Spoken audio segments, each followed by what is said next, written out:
Hey everyone, and welcome to another episode of Get Brands Rants. Sorry, I still haven't fixed my screen in the back. I'm having some sort of error with the USB that has my graphic on it, but I don't think anybody who's watching these really care about the graphics quite so much.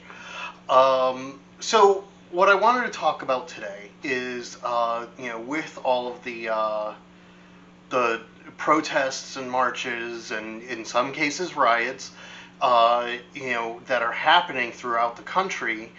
I just wanted to talk a little bit about my personal experiences with those and how I kind of see the situation from my perspective.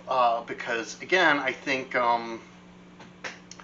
everybody has their own kind of perspective on things, and everybody's perspective is a little bit skewed by where they are and how they generally analyze a lot of these events.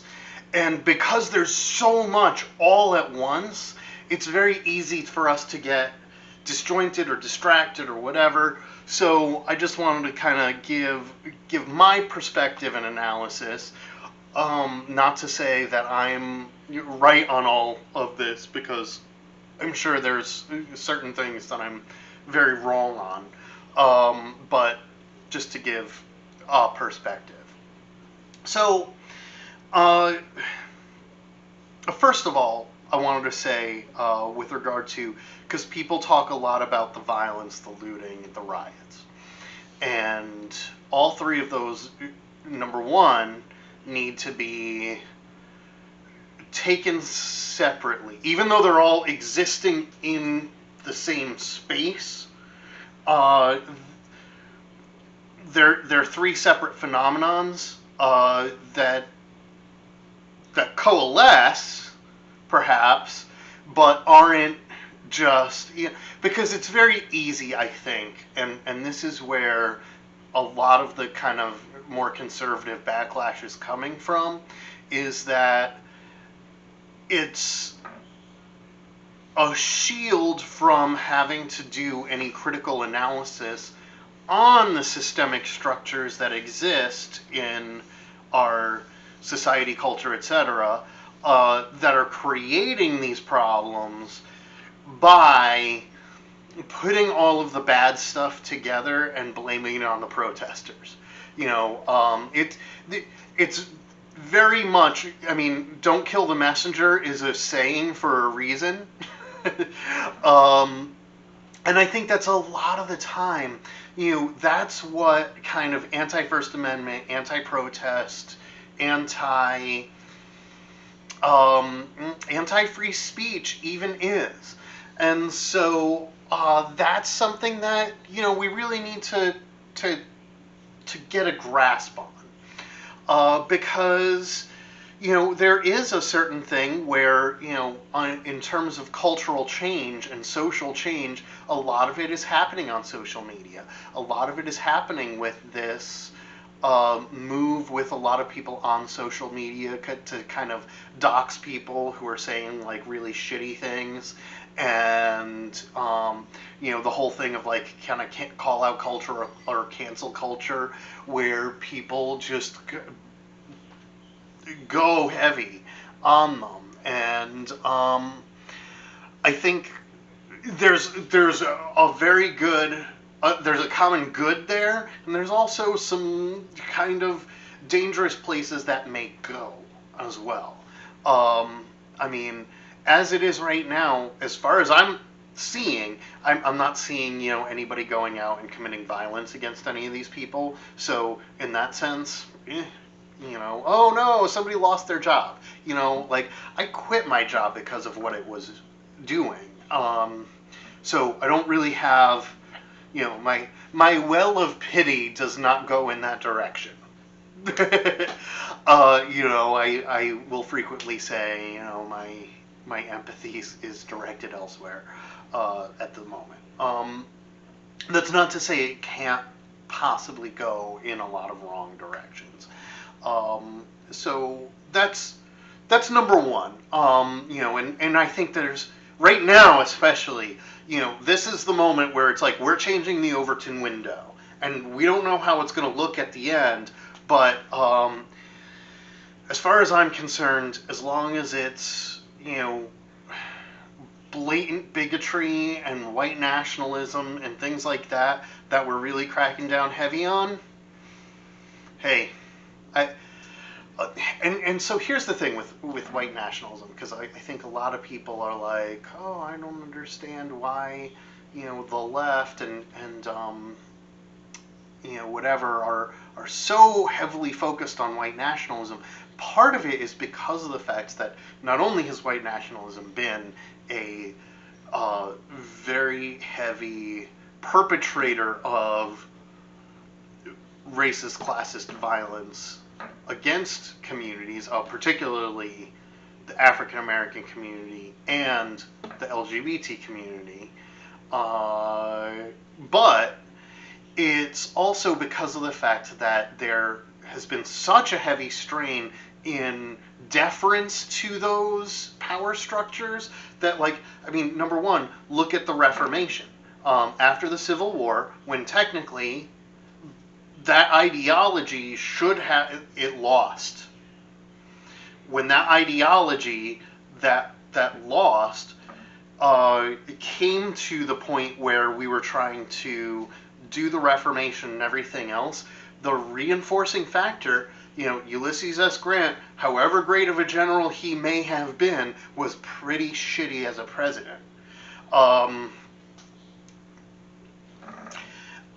was, we talk about Reformation politics and everything else and how it was so ingrained in the corruption in general, that it kind of allowed the problem back in. And this is also the same thing even whenever we talk about World War II and how, we took in all the Nazi scientists and everything else, and, somehow we try to pretend that didn't have a deleterious effect upon our own political landscape and didn't lead to things like McCarthyism, and then leading to things like, Nixon's crackdown and, et cetera, and, these kind of continuing effects. And eventually we have to end up making the conscious choices over a period of time. We're not going to pass one law or do one thing and, I Dream of Jeannie, hey, racism is gone. So that's a part of the dialogue. So we have to recognize that, and we have to recognize that, with part of this, again, with that whole white nationalism thing, I'm a big fan of the Southern Poverty Law Center and, how they categorize hate groups.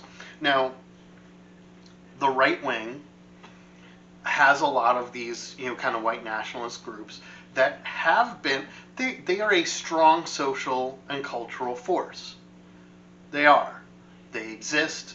They exercise power in very problematic ways in the country, and that needs to be recognized and needs to be addressed. At the same time, because of the fact that they've been doing all of this, our intelligence communities and everything else have, for a very long time, up until a few years ago, they have refused to recognize white nationalists or white nationalist groups as hate groups. And that's created a big problem. And this is why during the height of, the post 9/11 world in terms of anti-Muslim sentiment, there was a lot of us who got very angry and frustrated because of the fact that people were having absolutely no problem with calling out Muslims for being anti-gay, while at the exact same time they were perfectly okay with all of these right-wing evangelical Christians doing and following the exact same policies, rhetoric, statements, and everything else, and just would not see that it is the exact same type of thought process that's getting there. And it's not, I mean, look, again, I'm going to say I don't want to put this all on religion because, again, that's kind of oversimplifying things. And again, you know, I will say one other thing that I've really liked about the public outcries and everything else, and unfortunately, you know, the gentleman who got, you know, pushed over in Buffalo was an atrocity, and yet one of the things that I kind of like about the fact that there's been such a public focus on that is it actually has opened up people's consciousness to people like the Catholic Worker and the Kings Bay Plowshares and other Catholic groups that have done that, because number one, so the Catholic Church has been cracking down on those people theologically for a really long time because they challenge their power structure just like they challenge all hierarchical top-down power structures, of which the Catholic Church is a terrible one. But also, they crack down on other power structures, and, you know, again, you know, with regard to nuclearism and the military industrial complex and the prison industrial complex and everything else. Again, this is kind of where I got my activist base from. So it's kind of like calling a highlight to that, and I'm, you know, it feels like coming home, you know. So I hate what happened to that singular individual protester. I am glad that people are starting to talk about it, and even on the Young Turks, Cenk has actually mentioned them twice, which I just think that's a huge deal, because you know, Liz McAllister just had her sentencing. You know, Liz McAllister, who is very active, not just in the Catholic Worker, but in the entire liberation theology movement that has kind of been sweeping the Western Hemisphere. And I think that's all just wonderful stuff, you know, like it can only move in good directions from there, you know. And I find it funny, my greatest personal connection with Elizabeth McAllister was when we were talking about religion, and, you know, I was struggling. I was still part of the Catholic Worker at the time, and I was struggling because it's like, you know, how are you a queer atheist Catholic worker, you know, and because so much of their vision and work is channeled through this a very particular interpretation of the Bible and Scripture and everything else, with Jesus as a revolutionary. And I absolutely actually agree with that. My personal interpretation is Jesus was a revolutionary, not any you know, the Son of God or anything like that. And yet, as a means of kind of co-optation, it became religion, because, you know, then Jesus is this kind of external force, you know, and we just have to try to, you know, emulate or whatever. And I think of it as the same thing as, you know, Martin Luther King Jr., that he was a social, political, I mean, he was religious as well. I mean, and I will say that he probably wouldn't have been as prominent of a leader if he wasn't also religious, which gets into a lot of other stuff too. But, you know, it was easy for us to make a holiday and start, like, kind of cleaning up MLK's image and everything, because, number one, it then creates a little bit more invisibility of the other major prominent black political leader at the time, which is Malcolm X, who was much more radical. I actually really liked AOC's definition of the term radical, or analysis of the term radical, not definition. But anyway, so Malcolm X, who is much more radical, and I do think that there's a distinct social phenomenon that happens, which is we take whoever the like kind of most extreme person is, and we tut about them, and then we find somebody who's not quite as extreme, and we say they're great.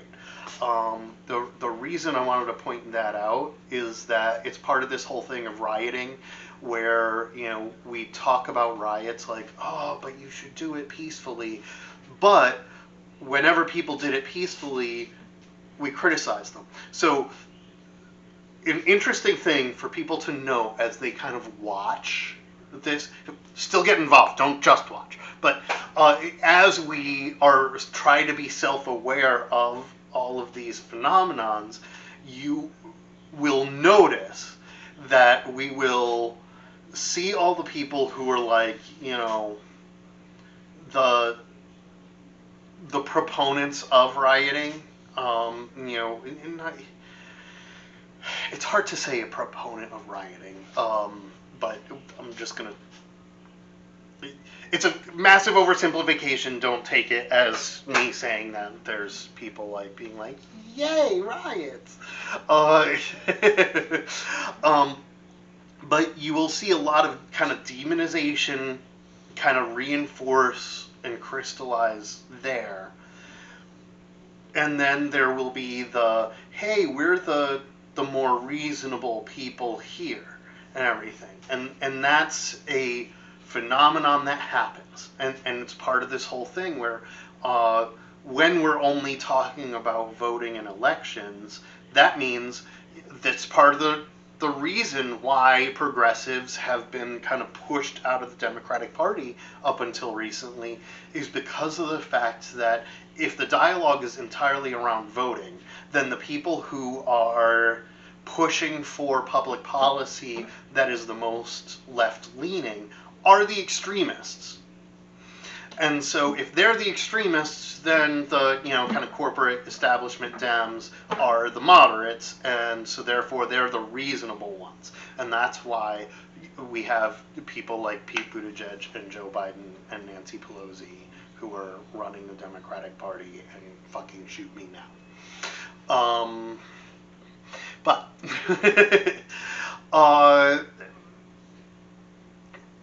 when you're talking about now, and you have actual like uprisings and things like that, and this is why I will admit sometimes whenever I'm talking about like anarchy, and sometimes like if I'm like, hey, burning the Constitution's always an option, armed revolution and executions are always an option, it's not because I'm saying like, hey, let's just execute a whole bunch of people and everything and then we'll all be good.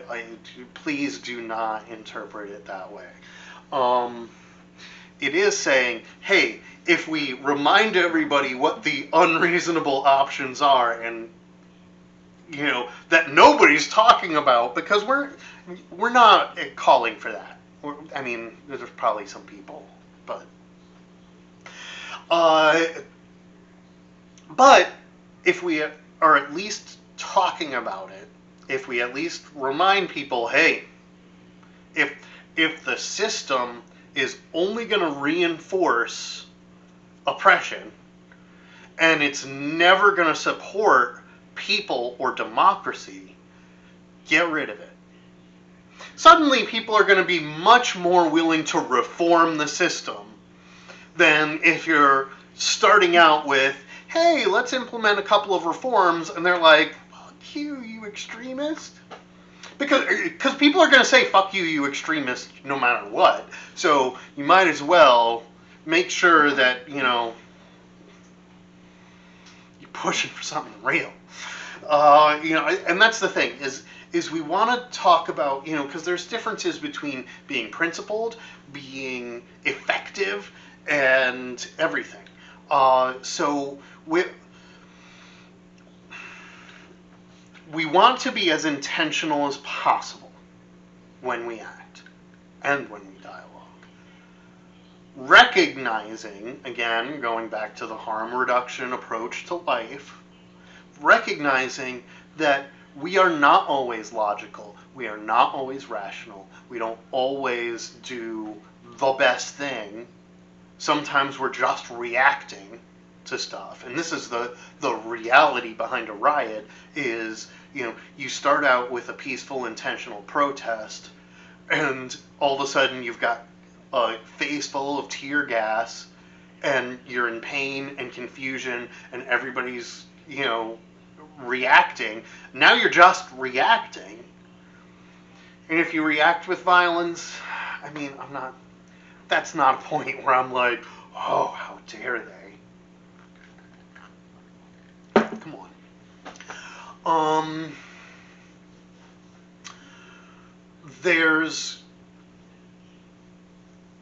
We also talk about, again, whenever, for me at least, I talk about, I don't know, that Democratic leadership got us here just as much as Republican leadership did. This is not just a Republican thing, because private prisons, militarization of police, all of that were people like Joe Biden and the Clintons. So, I remember watching a thing where, Sister Souljah ended up just making a statement like, hey, if white people were dying at the same rates as black people, we would see political change. And Bill Clinton, and this is a black artist who made a statement. And Bill Clinton went on national TV and started a fucking war against her, being like, how dare you? Bill Clinton, who was supposed to be the leftist candidate, who was supposed to be the hero of the people, all this stuff. He was supposed to be the people's person. If the Republicans are the autocrats and hierarchy people, Bill Clinton was supposed to be the man of the people. And yet, what did he do? What are the choices that he made? That was a deliberate choice. Now, was that anything associated with policy or anything else? No. So you could even argue that that was a little bit of a distraction, but it wasn't even a distraction. It was a deliberate choice to quell people's legitimate upset over what was happening at that time. And so that's why, we need to, talk about it in terms of responsibility and ownership and not just partisanship, because both sides own this, Republicans and Democrats, and we need to move forward productively, because we don't want this to be a blip on the radar that, hey, a lot of people are unemployed and they have nothing better to do, so let's just march against racism. Let's not pretend that that's not a thing that's happening. But simultaneously, I do believe that there's a thing about personal investment. And there's a thing about personal investment that if somebody is kind of just sitting quietly in their home and they're taking in all of these arguments, they could take some distance from it and be like, that has nothing to do with me. The fact that we have had people marching in every single state in the United States and several places around the world is great, not just because of the fact that it looks good, but because of the fact that people are invested now. And you would think, we try to, say, oh, don't just come out this one time, keep pushing. People will. And not everybody. Some people are going to be like, oh my God, that was stupid. No, for whatever reasons that people have, whatever responses they have. But for the most part, again, when you think about it sociologically in these kind of mass situations, as well as the personal psychology, people are invested now. People are invested because for the first time for a lot of people, they feel personally invested in creating change surrounding whether they're thinking of it through the lens of race, whether they're thinking of it through the lens of class, whether they're thinking of it through the lens of police brutality.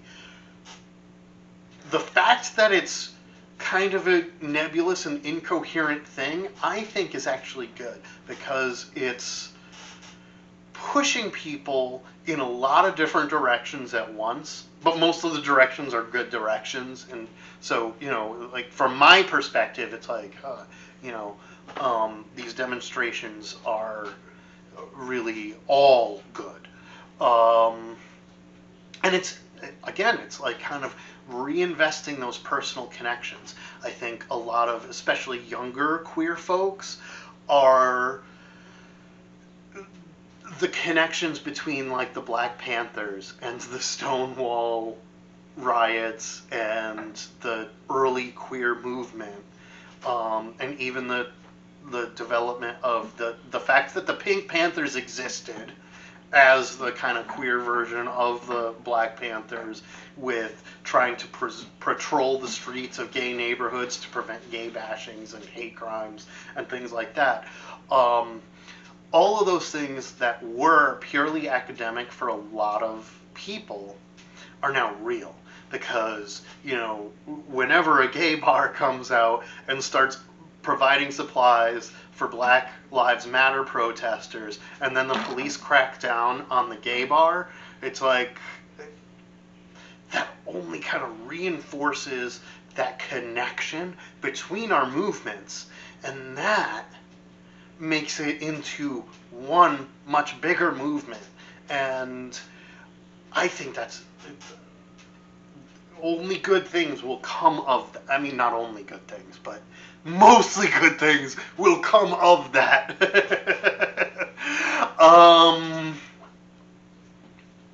So those are things to celebrate. So anyway, what I wanted to talk about, perspective-wise, again, is, so a lot of the protests I've been to have been just here in Baltimore. And I said in a previous video that I was just going to be acting in Baltimore, but I also have a thing, hey, I'm in a relationship. My husband, my husband's adorable. He is a lot newer to a lot of the analysis and thinking about oppression as a systematic structure, et cetera, et cetera, et cetera. So he gets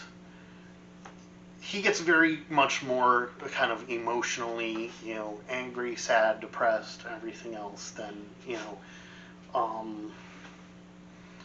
I tend to, at the moments of the greatest chaos is whenever I feel like I'm like the most calm, because I'm like, yeah, this is where I knew we were heading, and so let's calm down, and we're going to think about this structurally, and people are still going to come together.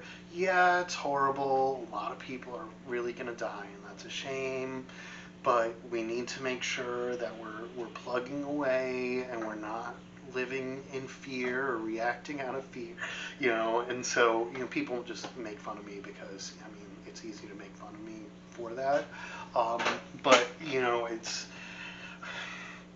I'm a mess during stable times, and times like this is whenever I'm like, so let's take this a step at a time. But anyway, so he kind of got worked up a little bit because of, he lived in Pasadena, Maryland, suburban area, but more poor working class white suburban area. So think about in terms of demographics and everything else, for a lot of people who aren't in this area. DC and Baltimore are actually very close to each other. Both of them are predominantly populated by black communities. Most of DC, like all the DC elites that people talk about, live in Northern Virginia. You know, so DC is, you know, right now, and this whole thing with like Muriel Bowser and everything else, and you know, there's a big thing with regard to DC because of the fact that it's an occupied territory. You know, DC people are very much systematically silenced. If you are a DC resident, you do not have the type of representation that other people have. And even the representation that you do have is subject to the whims of Congress, where you don't have any power or representation at all. And so it's a thing of like, you know, they can pass whatever they want, but unless it passes the United States Congress, it's all, you know, it might as well be a resolution, you know, where you're just making a statement. And, you know, again, so there's a lot of that performative stuff. And again, the Muriel Bowser with, you know, Black Lives Matter painting, while a wonderful, wonderful performative piece, doesn't necessarily change anything. At the same time, you know, how much power does she have to really create that change? I think the Third Amendment move was right on key. I didn't mean to do that as like, because people have said that the like white nationalist thing. I'm like, that wasn't intended to be that. I don't even know if that was what it is.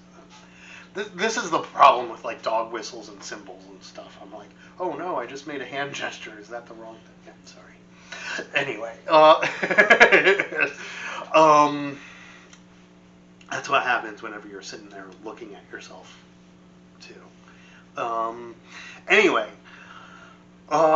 so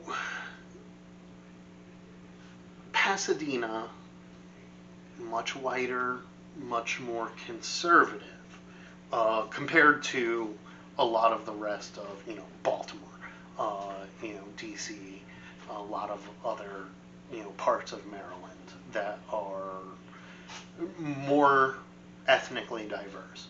So, so he got nervous because there was a lot of calls for, you know, counter protests and potential violence there.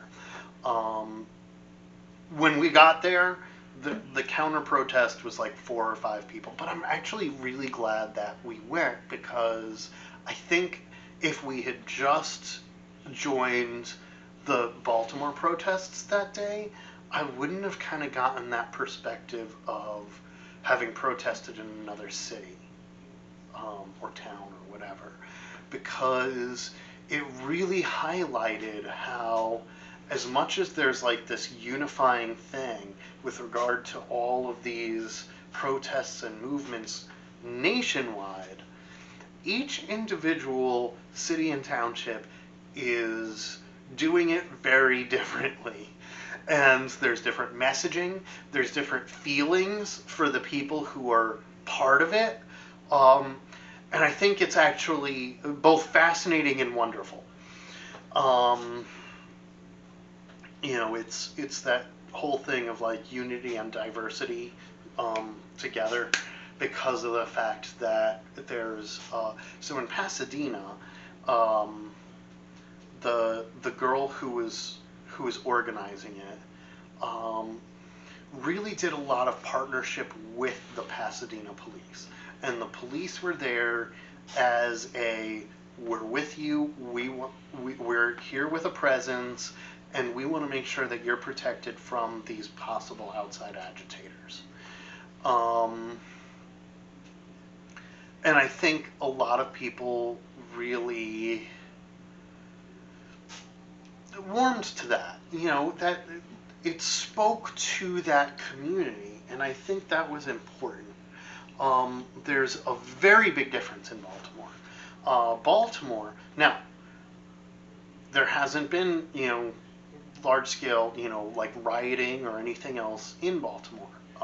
There's not been, fires set to a whole bunch of places, and there hasn't been, breakouts of conflict between protesters and police.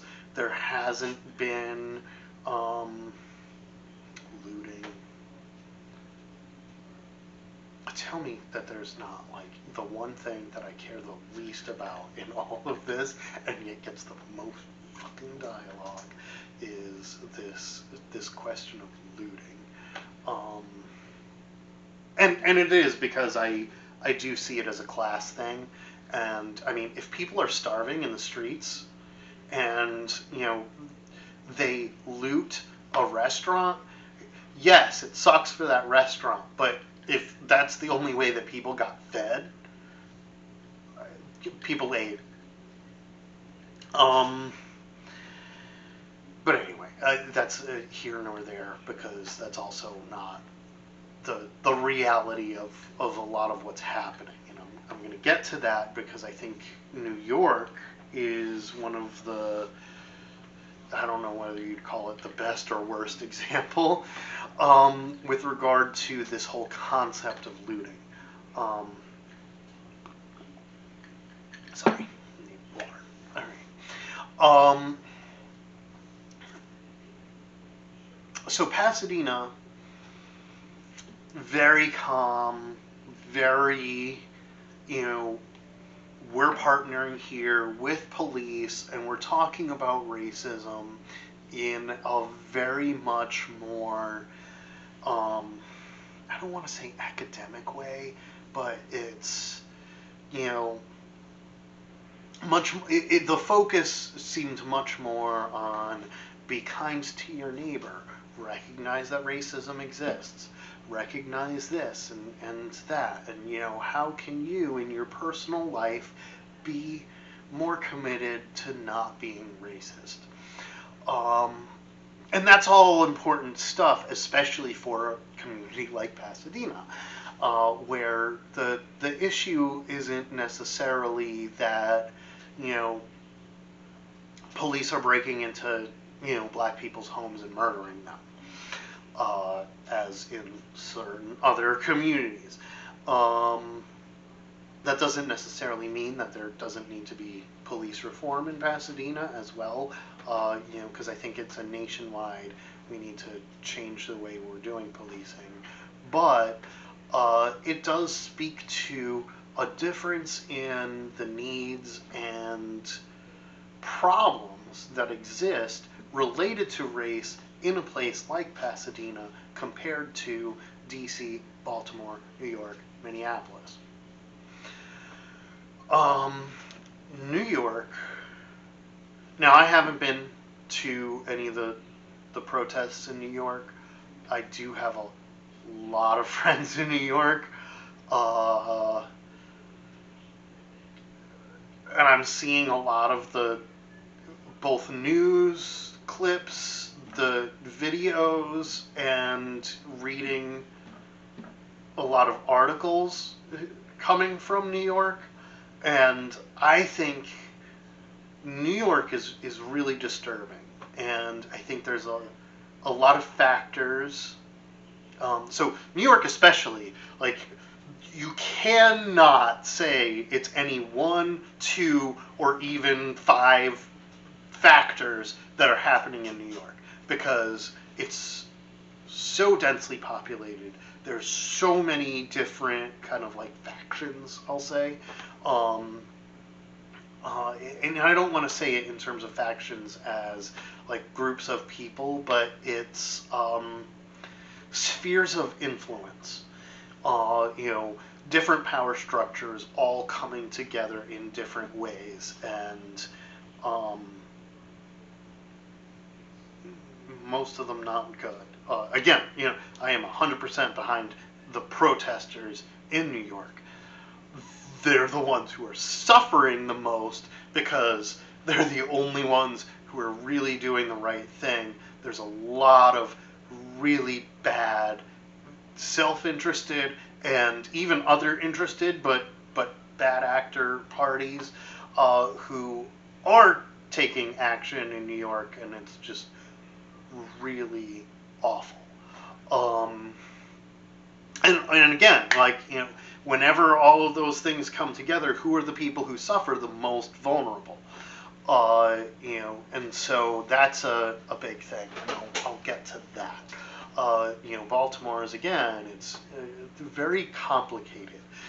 The fact that there has been so little violence in Baltimore is because of the fact that, number one, the Baltimore Uprising was 5 years ago, and Baltimore is still trying to do a whole lot of change on this.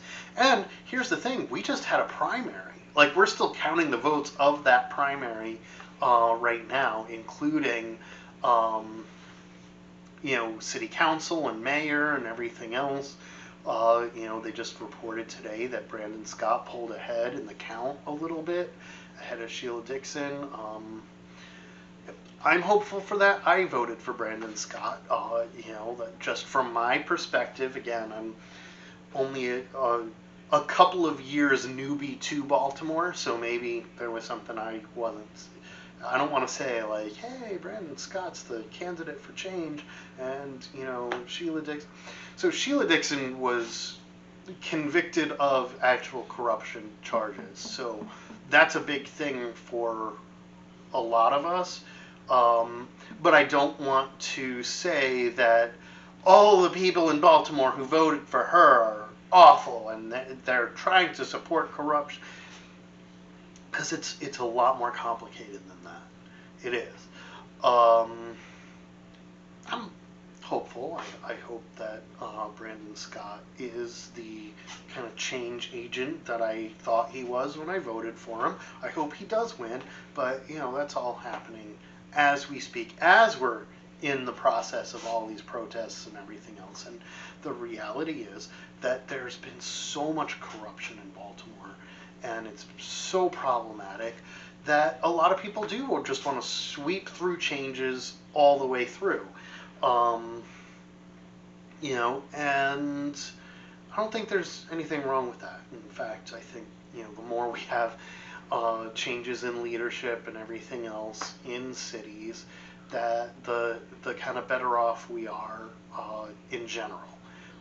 Entrenched leadership tends to breed complacency, and in a city like Baltimore, with all of the massive and compounded, it's not just massive problems, it's not just that problems are compounded, it's that the problems are massive and they compound upon one another. That there's a lot of need for real change. So in Baltimore, in the actions that I've taken part of, the tone is very, very different. So first of all, the one point of kind of commendation I'll give is that our police aren't dressed in riot gear. And I can tell you that is almost entirely the reason why there isn't rioting happening, is because when cops show up in riot gear, cops start acting as if there's a riot before there even is one, and they enact violence, and then guess what happens? A riot. So the fact that in Baltimore, cops aren't showing up in riot gear, cops know that they are in the spotlight. They are very highly in the spotlight. And so people are ready for any excuse. I'll just put it that way. People are looking for any excuse at this point. And so the cops are on their best behavior. I was telling somebody, I was like, yeah, the Baltimore cops are on their best behavior. No, that doesn't necessarily mean that their best behavior is good behavior, but it's their best behavior. Now, again, I'm not trying to say, like, oh, every single Baltimore cop is corrupt and bad and everything else. It's not. I am a humanist amongst all things. You know, people respond, react, and do things for a number of different reasons. Some of them are altruistic, some of them are very not. Um, you know, one of the Baltimore protests I went to, one of the leaders, you know, was doing a kind of chant and everything, and being like, "Are you tired? You know, I'm tired." You know, and all of that. And they turned to the cops that were in this area, and one of the white cops was like, "I'm tired of getting calls about your community shooting each other," kind of a thing. It's like, so that's where, you know, their best behavior still isn't good behavior, because that's fucked up. And whoever said that, there should be disciplinary stuff. I mean, because you can't have that concept of the black community, or communities of color in general, of the people of Baltimore, and still do a good job of discerning and making decisions in the spur of the moment where you're helping people. And that's a problem. It's a big problem. And that it just highlights what's happening, what has been happening, you know, whenever we're talking about what happened in Baltimore 5 years ago. So because of things like that, one of the other things about the Baltimore protests is there are plenty of people who are like, you know, whenever, you know, one or two people go to like try to have a conversation with the cops and deal, and I will say, in general, in protests, that's been a thing of mine, is I will talk to the cops whenever I'm at a protest. Now, I haven't really necessarily gone to a lot of, other than recently, I haven't done a lot of police brutality specific protests. But in Baltimore, there's much more of a, don't talk to them, they're the bad guys. You know, and you have to understand it and you have to respect it. You know, whenever you're at a police brutality protest, a Black Lives Matter protest, you know, you may think, you're allowed to think whatever you want to think. So you might even think that that's an unreasonable position. You might think that it's extreme. You might think that it's shutting down dialogue. But my plea to anybody getting involved or trying to analyze it is, you have to respect the people who are involved, the people who are impacted, and the leadership. And sometimes it's all three are the same person or people, and sometimes it's all like different groups. But you know, those are the three things you have to keep in mind as much as possible. Again, we're not always intentional and everything else, and sometimes you say something that you probably shouldn't have said. But as much as you can, try to think, come back to it, and think about it, and recognize, hey, look, this is coming from somewhere. Those feelings, that anger, that sense that any amount that you try to dialogue with the police or anything else, that they're just looking for an excuse to go after you, it comes from somewhere. It really does. And don't forget, I mean, part of this whole thing, you know, is that, again, 5 years ago, the people would be out at the protests, the police would ID them, and they wouldn't necessarily do anything to them at the protests, but then later they would go back and harass, attack, intimidate. In some cases, people had been killed at or near their homes. So, if it wasn't police, we would call that terrorism. Because it is police, we just call it a shame. But it's real. These are real things that that people have experienced, and that's the lens that they're looking at this through.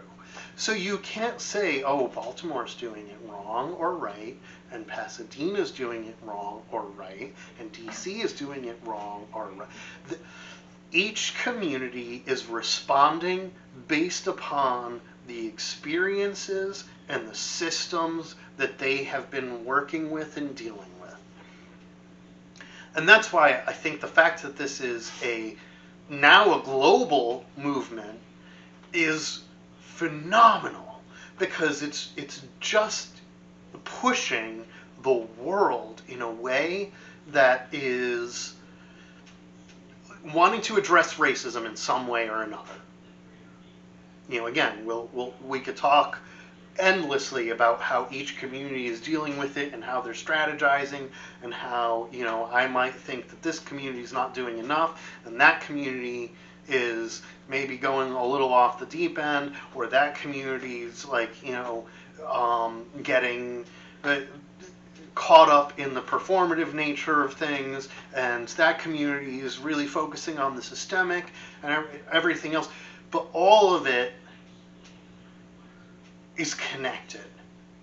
And even though it's all being done separately, it's all being done in different ways, I think it's only good that we're having more and more discussions, and we're pushing, and people are really doing stuff, so that we're not just talking about it, we're doing too. And the more people do, again, it's that whole investment. If you've gone out and marched for something, you're more likely to do other stuff too. So yes, a lot of white people who kind of went out into the community for a march might just kind of go home and not really become active daily again. But some will. And, it's a thing of we want to push more, but push in ways that we're getting that engagement and involvement. And engagement and involvement is a tough thing to get, but now that we're getting it, only good things will come of that part. I mean, again, bad things will happen too. I mean, we're still in the middle of a fascist kind of takeover of America, but we have a very strong grassroots movement resisting it. So hey, that's nice. So differences between Baltimore and Pasadena. DC, again, DC is an occupied territory, and you could see it because of the fact that they had these, prison guards from Texas marching around as if they're a freaking paramilitary. They have no business being there. They are not helping. They're not helping anybody.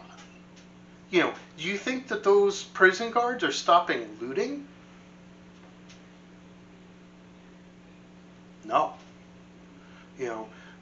So it's just these different groups of people that are attacking not just protesters, but people who live in DC. And so you can only come out with a conclusion that DC itself is under attack.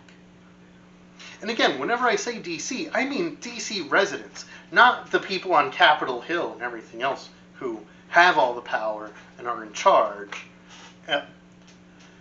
People who live in DC are under attack right now.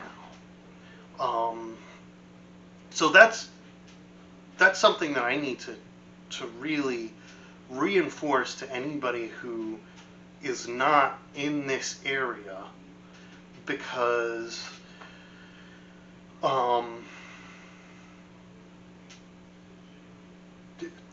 DC is under attack.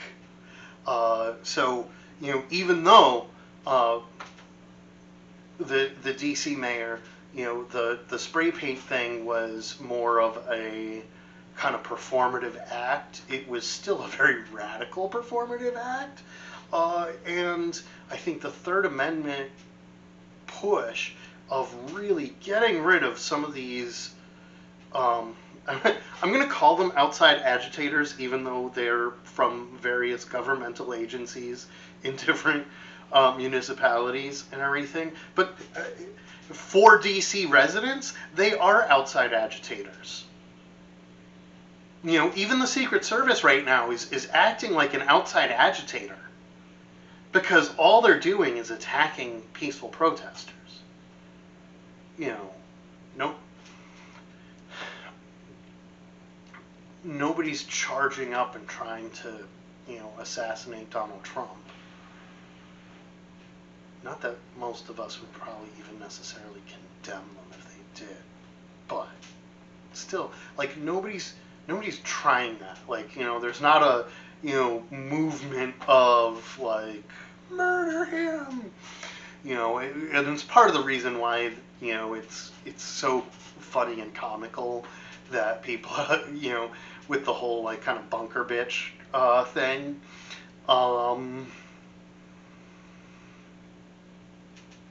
Peaceful protesters, and you're gonna run to a bunker and gas them and shoot them with rubber bullets and march through their streets and pin them in and everything else. And it's the only thing is, like, how horrible it is only the positive of how horrible the situation is that it's waking a lot of people up and it's really bringing a lot of people together. You know, I think a lot of people saw the footage or the reports of the one guy who allowed a whole bunch of protesters into his house and helped them to shelter for the night so that they weren't arrested. Like, those are the types of things that, you know, for people like myself who, you know, while we were in school and everything else, like, really focused in on studying on the Holocaust and everything, morbid though we may be for being like, let's take the worst instances of inhumanity and figure out how they happened so that they can never happen again. That's one thing, because I have a lot of people who have, like, you know, kind of come to me, like, you know, in these, like, kind of despair moments, and I'm like, you will always find people who do the right thing because it's right, and you will always find people who will come together, and we will get through this, however you want to define this, we will get through this. Yes, there's a ton of people who are going to do really shitty things. But at the times when you see the worst of humanity, you also see the best of humanity, because you will see people like this guy who let all those people into his home and everything else, that they will come together and they'll build things and they'll build relationships, and that's wonderful. No, those are the things to be proud. Like, if you want to be proud to be an American, that makes me proud. You know, to be human, you know, to be proud to be a human is in these moments when all seems terrible and hopeless. You know, that these paramilitaries are going through and pinning people into neighborhoods so that they can be beaten and gassed and arrested, to have people take on the risk. I mean, because look, all those police know where that guy lives now. You know what I mean? Like, to say it doesn't matter, I'm going to do the right thing and I'm going to shelter these people. It's huge. It's huge, and that's the survival of humanity depends upon more people doing more of that.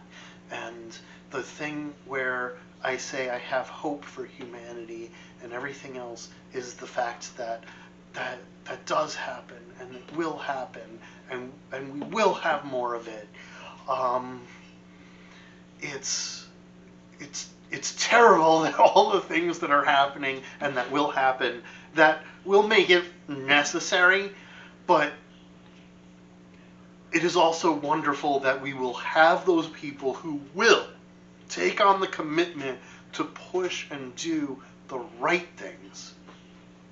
And that's important. So, we talked about DC, we talked about Baltimore, we talked about Pasadena, New York. So, when we talk about looting,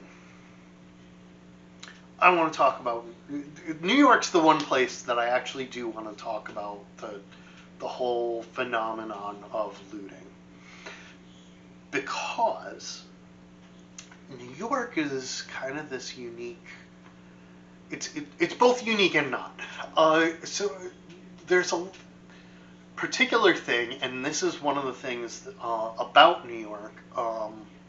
So first of all, whenever we talk about militarization of police, like, that never stopped. You know, just because stop and frisk stopped doesn't mean that, you know, we disarmed the police. All the things that Rudy Giuliani did, which were universally horrible. Rudy Giuliani, if anybody deserves to spend the rest of their life in prison. All right, well, Joe Arpaio first, but then Rudy Giuliani next. Horrible. How he treated New Yorkers. Going to, then you had Bloomberg. So think about that. You had Rudy Giuliani, then you had freaking Mike Bloomberg. So, whenever you have de Blasio now, it's like, is he better? Sure. But, don't think that the NYPD is a wonderful organization that has...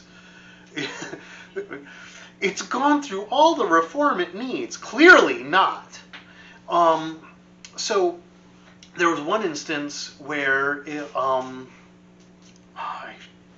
before I did the video, I should have pulled up all the information.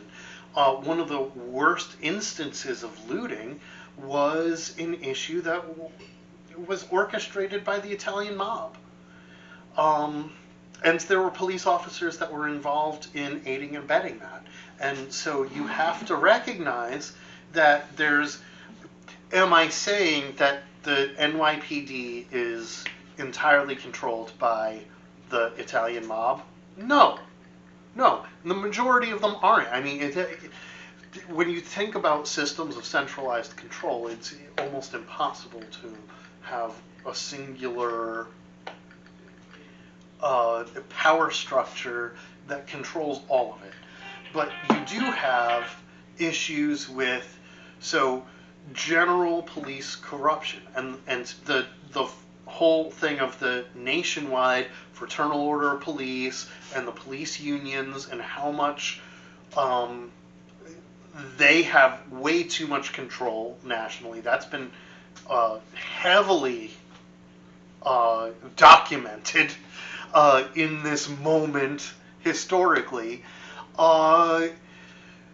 So you have the issues of the police unions that kind of shield people from bad behavior in general. Then you have corrupt cops that are in the pocket of the various mobs or gangs or whatever. You do have white nationalists. And, and all of these things come together into one really messy scenario. And part of the thing is, whenever we talk about how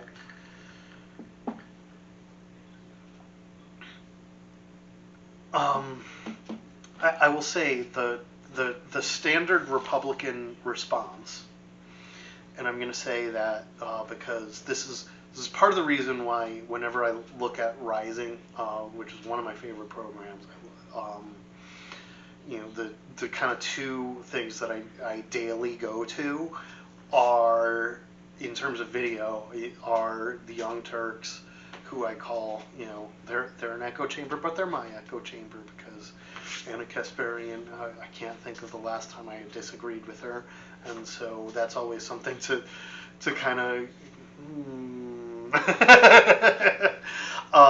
because it doesn't necessarily mean that she's never wrong about anything. It's just, she's echoing what I already feel, and that's what makes it an echo chamber. I mean, otherwise, if I didn't at least have a little bit of skepticism of my own reactions and responses to the program, I would be like, the people who watch Sean Hannity every day and are like, and just take his word for everything no matter what as well. So anyway, sorry, that was a little tangent aside. So you do have mob corruption, and it's not only big, but it's also very dangerous, and you can't say, let's just add more police, because the reality is, for any individual officer,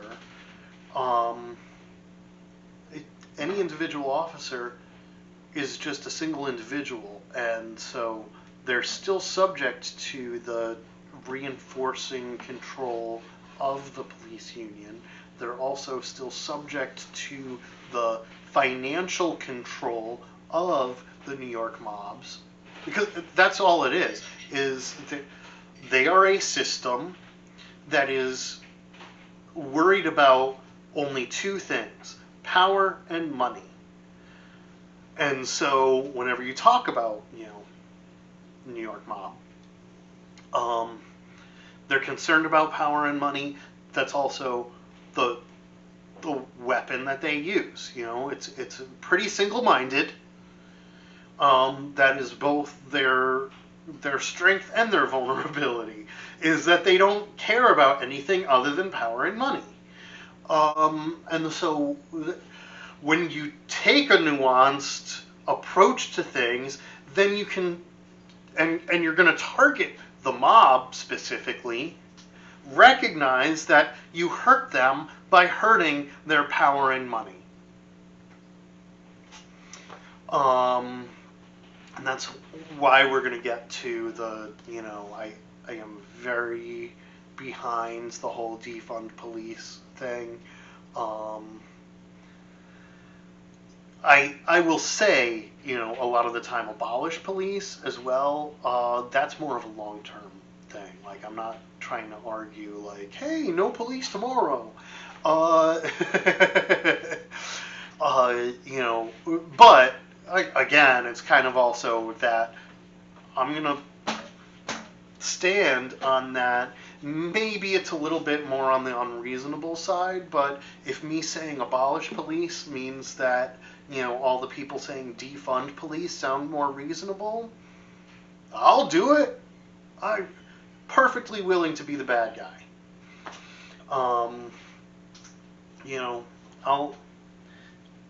I'll be Magneto so that Professor X can look better.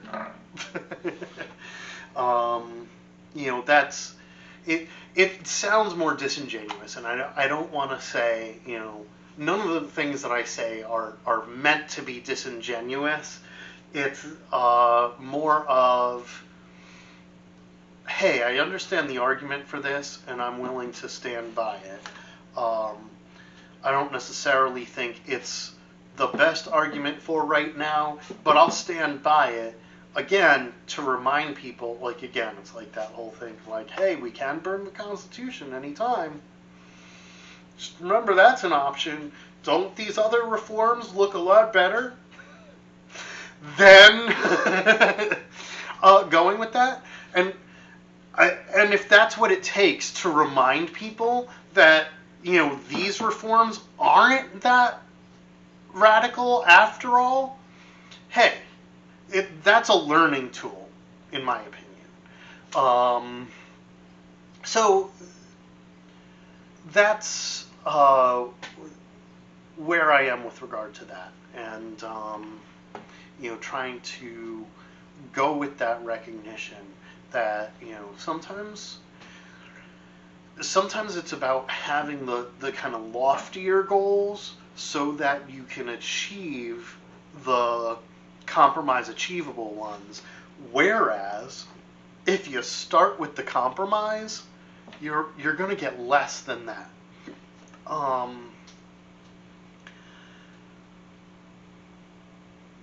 But so NYPD, I'll be honest, as close as I am to the DC, and hey, maybe that's part of it, is the fact that I'm close enough to DC to be able to see the reality of it, and as horrifying as it is, I am still very hopeful for DC moving forward in the future. I think this absolutely is going to really push people's talk and dialogue regarding DC statehood and making sure that DC has proper actual representation. But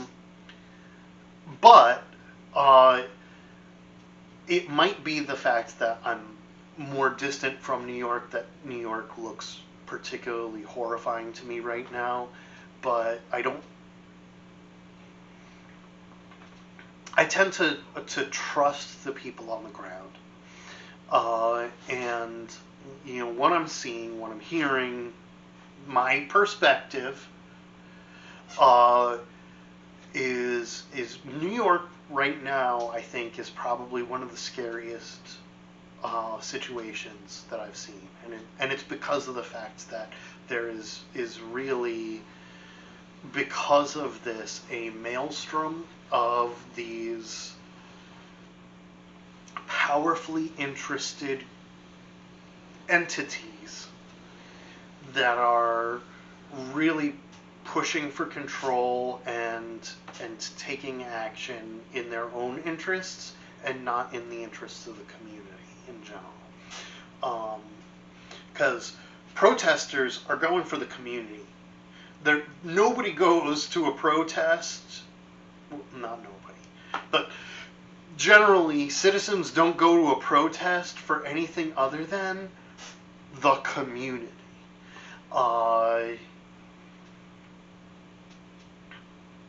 Whenever you're talking about, so like for example, these looting situations, there is coordination, and it's because even if the coordination is that the mafia will have an ear to the police scanners, and as soon as they know that the police are occupied with quelling a protest,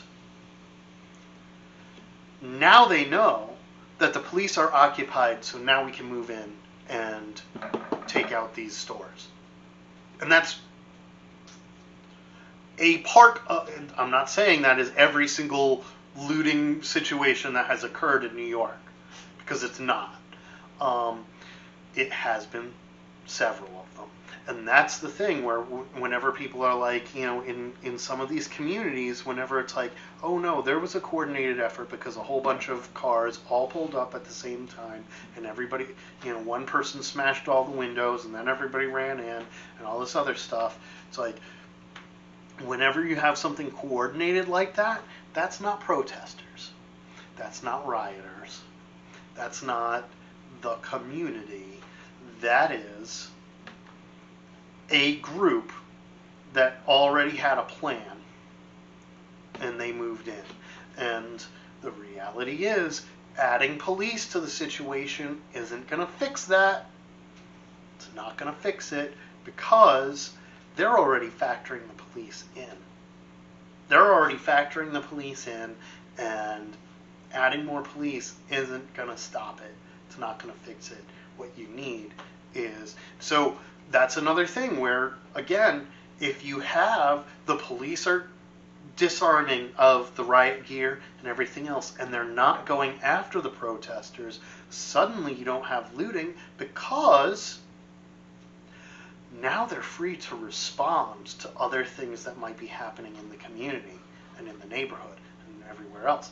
And so now, all of a sudden, oh, wait, we can't necessarily move in force because the police can still redirect themselves in this way. So it's another reason why actually demilitarization of the police makes them more flexible to be able to respond to things, because the more they're militarized, the more they're just trying to quell unrest, it makes them rigid and unable to evolve or be flexible or to respond appropriately. And I think, I'm going to end it with that, because that's the type of stuff to think about that I don't see it happening in terms of dialogue. Whenever we talk about mechanisms of action of these of looting, especially because again, that's always the argument that's given for why we need more police or why we need more militaristic intervention. And the reality is it's similar to the corporatist argument. And I would actually say it is the corporatist argument, because who are the people making those arguments? It's the weapons manufacturers. It's the people who are making that riot gear and making the tear gas and making but also not just the military, but prisons. There used to be a thing, and in the 60s and during the civil rights era, one of the main things was the fact that, hey, we're going to fill up the jails, because that was a way that we could stress the system and break it by, they can't arrest all of us and put us all away, so they have to respond to the concerns that we have. Since the advent of private prisons and the prison industrial complex, that's no longer a factor, because they found a way to profit off of imprisoning more and more people wrongfully. Well, rightfully or wrongfully, or however, as long as we're throwing more people into prison, the prison system's actually making more money. And that gets into the corporatist structure and nature of things, and why we need such a big change with regard to how we're dealing with police. So anyway, I hope that's helpful for everybody to give context and perspective. I will talk to you all soon again.